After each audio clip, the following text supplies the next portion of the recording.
What's up, guys? It's Rashad. I'm back again with another review.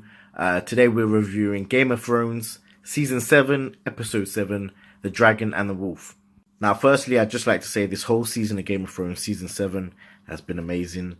A lot of things have paid off. There's been a lot of people that I've met that we've been hoping to meet for the last 7 seasons, 6 years, I believe it is. And I just feel like even though it may be a bit rushed, I understand why it's rushed. I don't understand why this couldn't be the normal 10 episodes per season. I'm going to have to do a little bit more in-depth research on that. I'm not quite sure why it's this short, which does add to the rush factor. The only good thing about the rushes that they are making is that characters and plot lines, there's literally no errors, or there's no filler or nothing like that. It's getting straight to the point. Characters are meeting straight away. Battles are happening straight away, which is very surprising. Episode 4, the whole battle between Daenerys and the Lannister army, that was amazing. That was probably one of the best battles I've seen on TV, maybe even on screen. But yeah, I think it's just going really well. And I'm so excited for Season 8, like so excited. There's rumors that's coming out in 2019. I cannot wait that long. I'm telling you. My thoughts on the season as a whole. I think of season as a whole, I'll give it a strong 9 out of 10. This episode, I'd like to speak about the meeting of the characters at the first scene when Daenerys' armies all in formation around King's Landing. You see all of her followers and allies next to her. It's a very strong scene. It's the first time we've seen Cersei and Jon meet. First time Cersei's met Daenerys. First time Daenerys met Cersei, so there's a lot of tension. And even with the Hound and the Mountain, hopefully, I really would like to see the Hound kill the Mountain. That would be something that would be amazing to watch. I want the Mountain to pay for Oberyn's death. Rest in peace, Oberyn, my brother. Jon obviously declaring for Daenerys was a bit like, obviously he's Jon and he's not going to lie, so we can't fault him for that, but he does need to lie sometimes, or at least know when he's going to make a situation worse by not lying.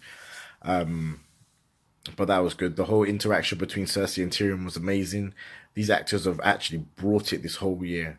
All the performances have been crazy.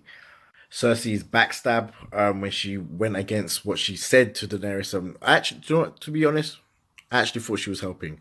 I actually thought the first time she came out and said that she's willing to help, I thought that was genuine.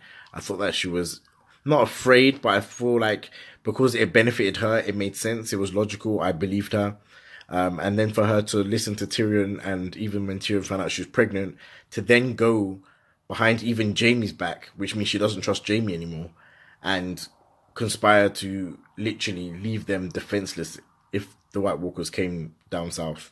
It was a big moment because this was a breaking point for Jaime. Like, I've always thought, when is it going to be too much for Jaime? When is she going to actually cross the line and he's going to be like, nah, I'm not on it? This was a big moment for him, and he snapped to the point where he was ready to die because he didn't believe that she would kill him, and she was ready for him to believe that she would. So their relationship is actually fucked now. And you saw him leaving. I'm not sure whether he went back or he kept going. So if you do know, please put it down in the comments and let me know, because I wasn't actually sure. I've watched it twice and I'm still not quite sure. It might just because I was high at the time. I don't know. But Jaime actually having enough and leaving her in that vulnerable state was a big moment for him. And hopefully he doesn't die really quickly in the next season. Got to see the payout of the Winterfell storyline with Arya, Sansa and Littlefinger. This time Bran actually did something useful in the trial with Littlefinger. I thought that was a great moment because throughout this whole season I've been wondering what the fuck's been going on with these two. Why is Littlefinger playing them against each other? Why is Sansa falling for it? I believe she probably was falling for it until the moment that Arya told her about the faces. I think that's the point where she thought, you know what? Like, my sister's not going to hurt. Who's the villain in this story? Which Sansa, with all her lessons from Littlefinger, obviously she was smart enough. And I think Bran, off screen, Bran probably told them a lot just to confirm everything that they already thought, because they had information that only Bran would know at the time anyway. So it did seem like they had some kind of sort of conversation with him, which I think was good because he's been absolutely useless so far. Like, I know Bran's the three-eyed raven, but literally with the knowledge that he has and the way that he hasn't utilized any of it is fucking ridiculous. And I know it's for plot and I know it's for storyline, but I think making him useful in this sense, it didn't make me forgive him for his uselessness, but it was a step in the right direction. Now, when Bran actually met up with Sam and told him, the first person, a random stranger, other than his sisters, was beyond me. But I'm glad he did tell someone. It wasn't John himself. He didn't send a raven or anything like that, leave a message written in blood or anything, send smoke signals. He didn't let him know anything. I think he wants to speak to him face to face. But he told Sam. And Sam then told him what Gilly had told him before, in a few episodes before, about the annulment between Rhaegar and Elia. So that means, and that confirms with a few flashbacks, that Jon Snow is actually Aegon Targaryen. Heir to the Iron Throne, motherfuckers. And I know it's heir, but I physically can't do it without thinking, so it's heir to the throne, motherfuckers. It's obviously something that we as viewers knew, but to be confirmed between characters, that's a big thing.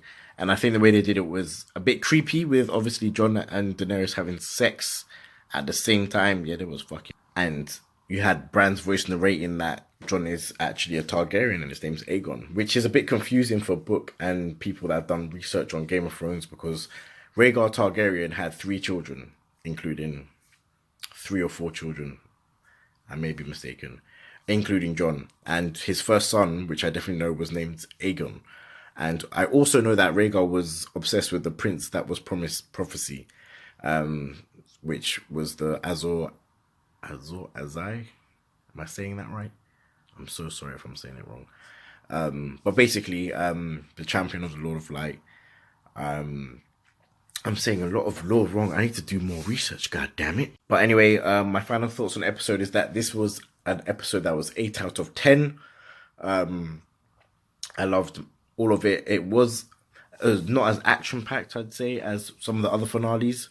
But it wasn't a bad thing, because this season has been moving quite quickly.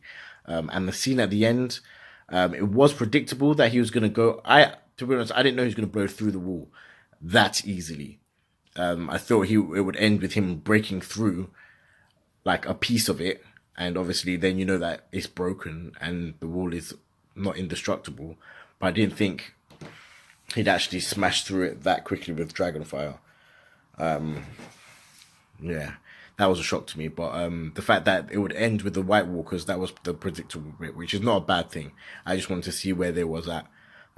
I want to know why it was Eastwatch that they chose to try and breach into the north, the south to them. I wonder if that will be explained. If you have any theories, comment below. And I'd just like to take this time to say a small message. R.I.P. Viserion. You didn't have enough screen time. We didn't get to know you as much as your big brother, but you was one of our dragons, and we're going to miss you dearly. Anyways, guys, if you enjoyed the video, subscribe, leave a like, leave a comment, tell me what you think about it, tell me what you liked, what you didn't like, and I'll see you on the next one.